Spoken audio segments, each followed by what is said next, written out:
ছাত্ররা যেটা বলে আমি সেটার সঙ্গে কিন্তু এগ্রি করি যে আওয়ামী লীগের এখানে পলিটিক্স করার কোনো অধিকার নাই। অনেকে বলেছে, বিএনপির ভিতর থেকে বলেছে, এই ব্যাপারে তো বিএনপি আমাকে খুবই ডিসঅ্যাপয়েন্ট করেছে। সত্যি কথা বলি আমি, যে বিএনপি বলছে আমরা তাকে বিরোধী দলে যাই। এটা তো একটা ফাঁদ। বিরোধী দলে এনে 2 বছর পরে একে বিদায় করে দিয়ে ওকে বসিয়ে দিবে। তো এটা যদি বিশ্বাস করে বিএনপি, তাহলে আমার কিছু বলার নাই। কিন্তু আপনার এই যে আপনার প্রচেষ্টাটা চলছে, এই প্রচেষ্টাটা দেখেন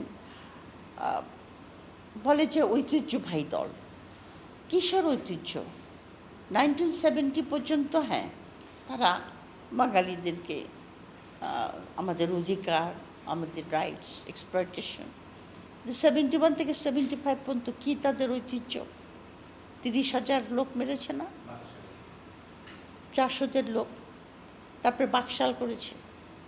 তারপরে 96-এ মাপ চেয়েছিল কিন্তু শেখ হাসিনা ইলেকশনের আগে।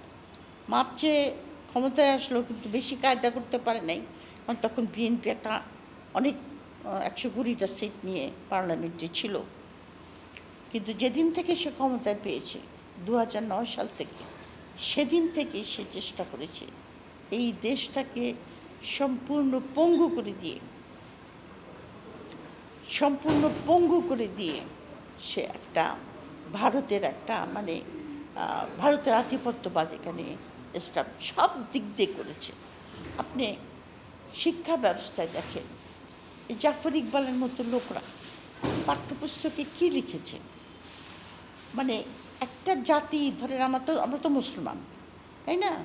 তো আপনি যদি মুসলমান ইতিহাসকে সবসময় এও করেন, তা আমার মধ্যেও কিন্তু একটা হীনমন্যতা আসবে।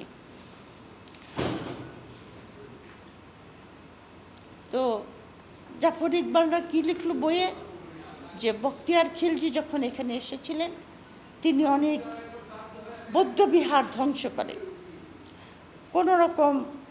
কিন্তু মধ্যযুগে যখন অন্য ধর্ম, শশাঙ্ক ফর এক্সাম্পল, প্রথম রাজা বেঙ্গলের, শশাঙ্ক বৌদ্ধদেরকে করে নাই, বহু বৌদ্ধ বিহার উনি ধ্বংস করে দিয়েছেন, বহু বৌদ্ধকে উনি মেরেছেন।